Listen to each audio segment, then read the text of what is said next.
আসসালামু আলাইকুম প্রিয় দর্শক। ইরাকের প্রসিদ্ধ নগরী বসরা এরই সীমান্তে বাস করত বদমেজাজি স্বভাবের এক ব্যক্তি। তার মূল নাম যাই হোক না কেন, সকলের নিকট সে আবু সালামা নামেই পরিচিত। এই নামেই সে সর্বত্র প্রসিদ্ধ লাভ করেছেন। আবু সালামা ছিল খুবই খারাপ প্রকৃতির লোক। সে নামাজ রোজার ধার কাছেও যেত না।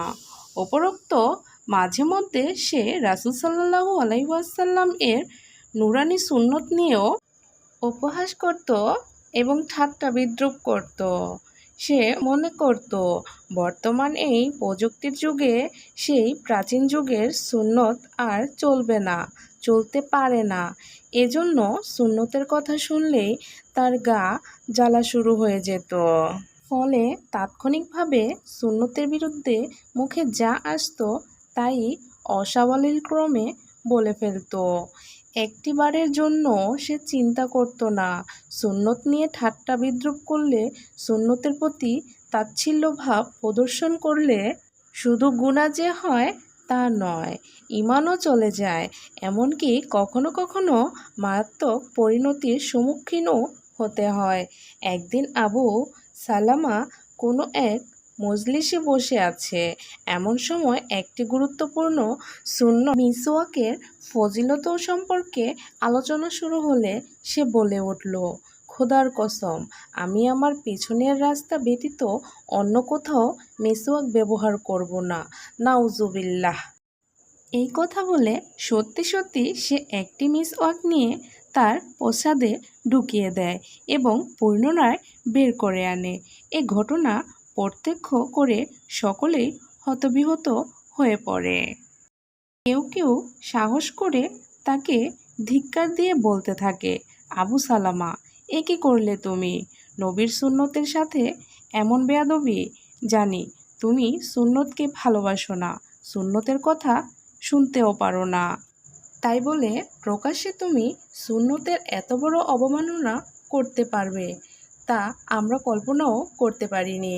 এক্ষুনি তুমি তওবা করো, খোদার দরবারে কেঁদে কেঁদে মাফ চাও, নইলে সেই দিন হয়তো বেশি দূরে নয় যেদিন তোমাকে এর জন্য চড়া মূল্য দিতে হবে, কঠিন শাস্তির সম্মুখীন হতে হবে।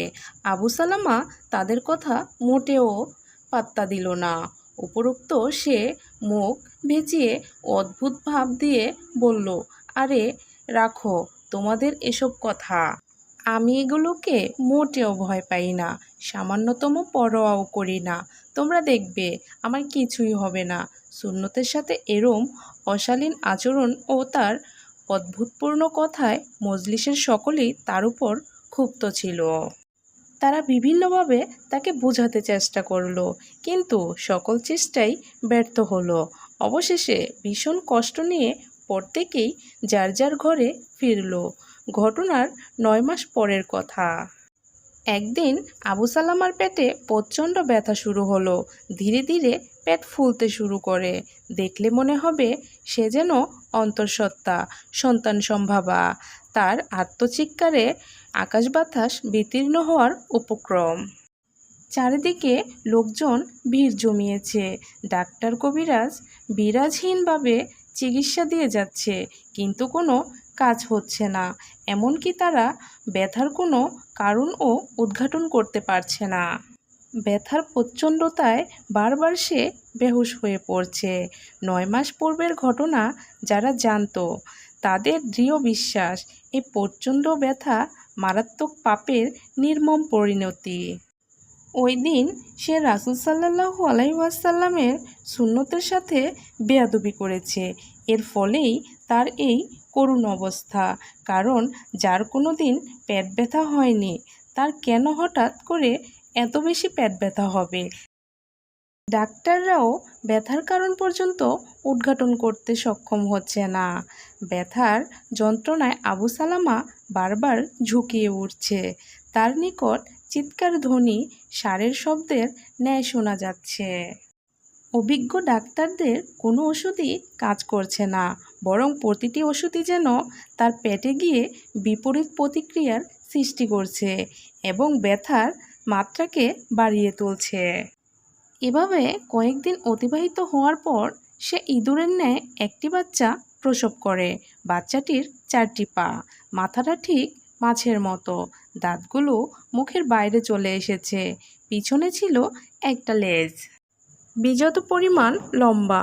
এর পিছনের অংশটুকু ছিল খরগোশের পশ্চাৎদেশ সদৃশ, অদ্ভুত ও ভয়ঙ্কর আকৃতির। এই বাচ্চাটি বাইরে আসার সাথে সাথে পরপর 3টি আওয়াজ দেয়। অতঃপর আবু সালামার এক মেয়ে বাচ্চাটির মাথায় আঘাত করলে সেটি মারা যায়। বাচ্চা প্রসব হওয়ার পর 2 দিন পর্যন্ত আবু সালামা বেঁচে ছিল। 3য় দিনে সে মৃত্যুবরণ করে। মৃত্যুর আগের 2 দিন বারবার সে বলতো, এই বাচ্চাটি আমার নাড়িভুড়ি কেটে টুকরো টুকরো করে ফেলেছে, আমি আর বেশি সময় বাঁচব না। প্রিয় নবী সাল্লাল্লাহু আলাইহি ওয়াসাল্লামের প্রতিটি সুন্নত উম্মতের জন্য হেদায়াত। তার সুন্নতকে বাদ দিয়ে কারো পক্ষে আল্লাহ পর্যন্ত পৌঁছানো সম্ভব নয়। আল্লাহ পাক পবিত্র কোরআনে বলেন, আপনি বলে দিন, যদি তোমরা আল্লাহকে ভালোবাসতে চাও তাহলে আমি মুহাম্মদ সাল্লাল্লাহু আলাইহি ওয়াসাল্লামের অনুসরণ করো, এতে আল্লাহ তোমাদের ভালোবাসবেন এবং তোমাদের যাবতীয় পাপ আল্লাহ মাফ করে দিবেন।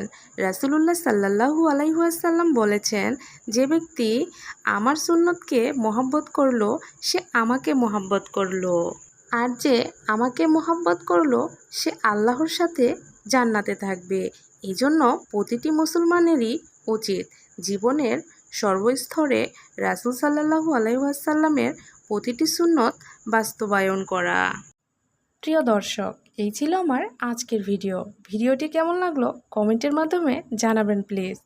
ভালো লাগলে একটি লাইক দিন, আর এরকম ইসলামিক ভিডিও পেতে আমার চ্যানেলটি সাবস্ক্রাইব করে পাশে থাকা বেল আইকনটি ক্লিক করে রাখুন।